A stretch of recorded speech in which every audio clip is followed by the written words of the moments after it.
হঠাৎ করে উড়ে এসে জুড়ে বসে নাই, যার জীবনের সুদীর্ঘ 5টি বছরেরও বেশি সময় জেলখানার অন্ধকার কক্ষে কেটেছে, রিমান্ডের নামে যাকে 50 দিনেরও বেশি সময় একটানা অত্যাচার করতে হয়েছে, সেই দেলোয়ার ভাই আপনাদের সামনে এসেছে, দাঁড়িপাল্লার প্রতীক নিয়ে এসেছে।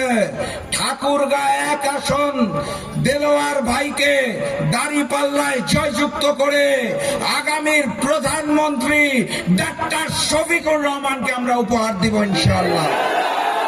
সংগ্রামী সাথী এবং বন্ধুগণ, এই সেই এলাকা যেখানে আল্লামা দেলোয়ার হোসেন সাঈদীর ফাঁসির রায় হওয়ার পর হিন্দু মুসলমান সবাই রাজপথে নেমে এসেছিল।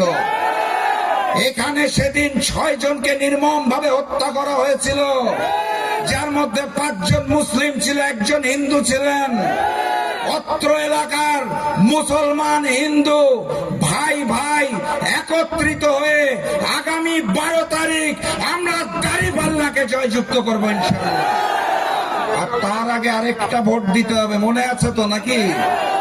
গণভোটে গণভোটে গণভোটে গণভোটে হাকে জয়যুক্ত করবেন। মিথ্যাবাদী মির্জা ফখরুল ইসলাম আলমগীর তাদের দুর্নীতি এবং চাঁদাবাজিকে লাল কার্ড দেখিয়ে দাঁড়িপাল্লাকে জয়যুক্ত করবেন। আপনাদের কাছে এটাই আমার আহ্বান। সর্বশেষ কথা, 11 তারিখ রাত থেকে 12 তারিখ ফলাফল ঘোষণার আগ পর্যন্ত প্রত্যেকটি কেন্দ্র পাহারা দিতে হবে। আগের মতো কেন্দ্র দখল করতে আসবেন, ওই বাংলাদেশ আর নাই।